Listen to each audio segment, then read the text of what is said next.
Halo teman-teman semua, selamat datang di channel Story 3M, di mana kita kali ini akan menceritakan alur cerita dari manhwa yang berjudul I Became the Master of the Weakest Demon King. Baiklah, tidak perlu berlama lagi, langsung saja kita masuk ke dalam alur ceritanya. Beberapa saat kemudian, setelah memberitahu lokasi Nebula Stone, Sitri menanyakan apakah dia berencana menjual Nebula Stone itu. Dan Nahen berkata dirinya tidak bisa terus menjual senjata dan budak, jadi dirinya harus membangun sumber pendapatan baru. Sitri menanyakan apakah dirinya juga akan mendapatkan bagiannya karena telah membantunya. Dan Nahen berkata sejak awal dirinya memang berniat memberikan sebagian hasilnya padanya. Namun karena sekarang dia menuntut terang-terangan, dirinya jadi ragu memberikannya. Tapi Sitri menanyakan kenapa dia tega sekali padanya. Nahen berkata dirinya akan memberikannya Nebula Stone. Tapi sebagai gantinya, mari kita katakan bahwa Yang Mulia yang telah menaklukkan lantai 68, dan Sitri berkata kalau dia memberikan kastil lantai 68, dirinya tentu saja sangat setuju. Nahen berkata maksudnya ini hanya di permukaan saja dia seolah-olah terlibat. Bukankah agak tidak tahu malu kalau dia mengambil kastil Demon King tanpa mengerahkan satupun prajurit? Sitri mengatakan dirinya mengerti maksudnya. Jadi jangan terus mengulanginya. Lagi pula, jika terus tersebar bahwa dirinya menaklukkan lantai lain, mereka akan mulai mengawasinya dan akan jadi lebih sulit untuk mengembalikan kekuatannya. Nahen kemudian bertepuk tangan sambil berkata, rupanya Yang Mulia Sitri cerdas sekali. Tapi Sitri berkata, apakah dia mengira dirinya ini orang bodoh? Nahen memberitahu kalau ini dirinya akan memberikan setengah dari produksi Nebula Stone, dan Sitri berkata jika itu memang keputusanmu, maka dirinya tidak keberatan. Nahen berkata kalau begitu, mereka berdua sepakat. Dan Sitri berkata tentu saja, tapi Siri langsung menghentikan salaman mereka sambil berkata, sepakat. Siri berkata mulai dari sini dirinya yang akan mengurusnya, dan Nahen berkata itu benar, sudah sepatutnya Siri menandatangani masalah ini sendiri. Akan tetapi, Siri langsung memberikan tatapan tajam pada Sitri, dan Sitri yang merinding berkata dirinya harus kembali melakukan pekerjaannya. Nahen yang tidak paham jelas saja menanyakan kenapa Sitri buru-buru, padahal katanya sedang meninggalkan pekerjaannya. Tapi Siri berkata, mungkin Nona Sitri teringat sesuatu yang mendesak. Nahen menanyakan, bagaimana kalau mereka pergi jalan-jalan setelah menyelesaikan pembersihan rampasan? Dan Siri berkata tidak masalah, jadi dirinya akan menyelesaikan pembersihannya secepatnya. Nahen berkata, kalau begitu, coba tangani urusan itu secara mandiri, tapi serahkan tambang Nebula Stone padanya, dan Sere mengatakan, baiklah. Malam harinya, Sere berpikir, sudah lama sekali dirinya tidak menggenggam tangan guru, dan karena dirinya sudah bukan anak kecil, jadi dirinya tidak bisa mengharapkannya. Tapi saat mereka pergi jalan-jalan berdua nanti, Seri akan memanfaatkan kesempatan itu untuk menggandeng tangan guru sebanyak yang dirinya mau. Berpindah ke tambang Nebula Stone, di mana Nahen membawa Argol untuk melakukan tugas penting dan pekerjaan itu hanya bisa dilakukan dengan kemampuannya. Nahen berkata, bukankah dia bisa membedakan segala jenis batu hanya dengan melihatnya? Dan Argol berkata, apakah ada sesuatu yang harus dirinya cari? Nahen berkata di antara Nebula Stone ini, apakah dia bisa melihat sebuah gelang emas? Dan Argol meminta waktu sebentar untuk mencarinya. Nahen berkata tidak perlu terburu-buru. Lagi pula dirinya tidak terlalu yakin jika benda itu ada di sini. Tapi Argol berkata kalau begitu, kenapa dia menyuruhnya mencari di sini? Nahen berpikir dirinya sendiri merasa aneh. Kenapa mereka bisa menyembunyikan sebuah gelang di dalam bebatuan? Apakah itu semacam lelucon yang dibuat developer? Nahen berpikir dengan adanya cadangan melimpah Nebula Stone, Dekarabia bisa memperkuat pasukannya. Dan sekarang tambang itu ada di tangannya. Nahen yakin kalau ke depannya rencananya akan jadi semakin lancar. Tapi Argol yang tidak paham jalan pikiran Nahen berpikir kenapa dia bertingkah seperti itu. Nahen juga memikirkan soal para Demon King tingkat rendah yang akan segera menyadari bahwa lantai 69 telah ditaklukkan dan kali ini tidak akan mudah untuk maju tanpa korban jiwa. Argol kemudian menunjukkan kalau ada sesuatu yang terkurung di area Nebula Stone. Jadi mungkin saja itu adalah benda yang Tuan Nahen cari, dan Nahen berkata, mundurlah. Nahen kemudian menggunakan sihir mater-materia, extraction, untuk membuat Nebula Stone menjadi partikel kecil dan mengeluarkan gelang emasnya. Artefak ini bernama Ancient Golden Bracelet, sebuah benda yang mampu memberikan peningkatan efisiensi pertumbuhan karakter.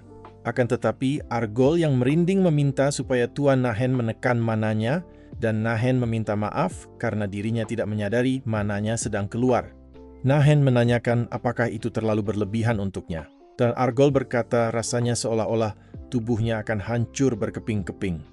Beberapa waktu kemudian, Dantalion menanyakan apakah dirinya harus tanda tangan sumpah darah. Dan Seri berkata, tentu saja, karena tidak ada yang lebih bisa diandalkan dari ini. Seri menanyakan apakah dia sedang merencanakan sesuatu di belakangnya, dan apakah dia ingin berakhir seperti Dekarabia. Tapi Dantalion langsung berkata, dirinya tidak berniat melakukan itu. Setelah Dantalion menandatangani sumpah darah, Seri berkata, sekarang mereka tidak akan bisa saling mengkhianati satu sama lain. Dan Dantalion berkata dirinya mengerti, jadi apakah dirinya boleh pulang sekarang? Nahen berkata, dia sudah melakukannya dengan baik seperti seorang Demon King sejati, dan Seri berkata, sekarang yang tersisa hanyalah memperbaiki kastil 69 dan pindah ke sana. Nahen berkata karena masalah penting sudah selesai, mari bersiap untuk jalan-jalan, dan Seri berkata dirinya ingin pergi ke tempat sepi dengan pemandangan bagus. Nahen berkata kalau begitu dirinya akan mencarikan tempat yang cocok besok, jadi beristirahatlah, dan Seri berkata, baiklah. Nahen kemudian menunjukkan Ancient Golden Bracelet, sambil berkata ini hadiah darinya karena telah berhasil menaklukkan lantai 69 dan 68. Seri jelas saja sangat senang dan berterima kasih pada guru, dan Nahen berkata pastikan dia selalu memakainya mulai dari sekarang. Namun dalam pikirannya, Seri sudah menduga kalau dirinya tidak akan bisa melepaskan guru, jadi dirinya harus menjadikannya miliknya. Sekarang kita berpindah ke kota Celino, di mana Dain berkata sudah lama sejak terakhir kali dirinya pergi ke Human Realm, dan Eri berkata mereka kembali karena perintah dari Tuan Nahen. Beberapa saat sebelumnya, Nahen meminta supaya Dain dan Eri memeriksa alasan kenapa manusia sudah jarang datang ke lantai 72 dan kirimkan laporannya secara berkala padanya. Dain berkata dirinya akan pergi ke kota Hormis, jadi dia tetaplah di sini karena mereka akan bertemu di kota ini sebulan sekali. Selain itu, mari kita daftarkan nama mereka ke serikat sebagai Daniel dan Ellie.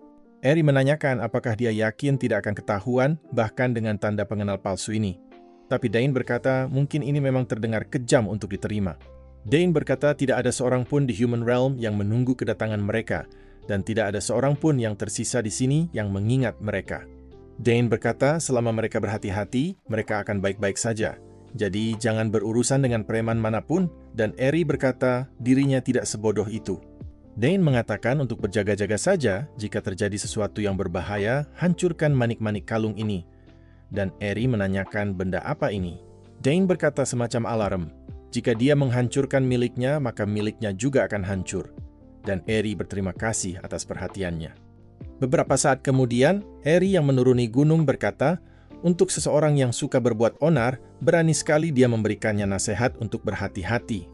Namun baru saja berbicara seperti itu, Eri malah dicegat oleh beberapa warga desa yang mencoba menjadi bandit sambil ketakutan. Tapi Eri berpikir apa yang sebenarnya terjadi. Eri berkata kalau mereka tidak terlihat seperti bandit sungguhan, jadi kenapa mereka mencoba merampoknya? Dan para warga jelas saja sangat terkejut. Seseorang berkata dengan keadaan negara yang sebentar lagi akan hancur, mereka tidak punya pilihan lain, jadi jangan menyalahkan keputusan mereka. Seseorang berkata, sepertinya Nona ini tidak tahu situasi yang dialami kerajaan suci, karena para petinggi sedang menggila dan mereka mengadili orang tak bersalah dan membakar desa hanya untuk membasmi demon yang bersembunyi. Warga desa menanyakan kenapa dia tidak tahu informasi penting seperti ini, dan Eri berkata dirinya terjebak di gunung ini selama 5 tahun terakhir. Warga desa jelas saja meminta maaf karena rupanya situasi nona muda ini lebih memprihatinkan daripada mereka, dan Eri menanyakan kenapa mereka malah kasihan. Warga desa berkata, sepertinya dia sangat syok akibat kehilangan rumahnya dan mengacaukan pikirannya. Tapi karena keadaan mereka sama, jadi ikutlah bersama kami. Tapi Eri berkata, dirinya baik-baik saja. Warga desa berkata, jangan pikir mereka akan percaya seorang gadis tinggal di pegunungan sendirian selama 5 tahun.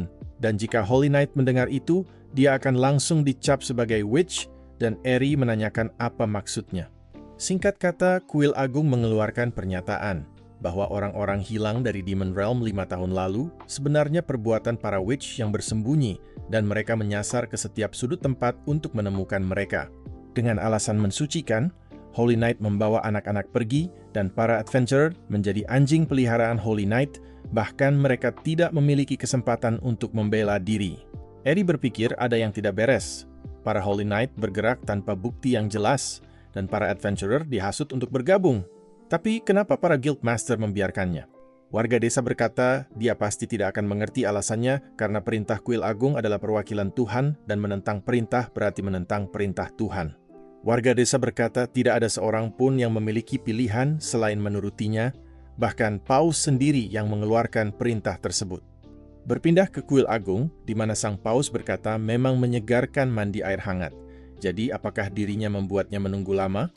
Wanita itu menanyakan apakah penyelidikannya berjalan lancar, dan Paus Sernius berkata dirinya telah mencari di seluruh negeri seperti yang dia sarankan, dan ternyata ada banyak sekali antek-antek demon yang bersembunyi di antara mereka. Sernius berkata semua keberhasilan ini berkat bantuannya, dan Succubus itu berkata dirinya senang bisa memberikan banyak bantuan padanya. Sernius berkata kalau dia adalah satu-satunya orang yang benar-benar menghargai semua kerja kerasnya.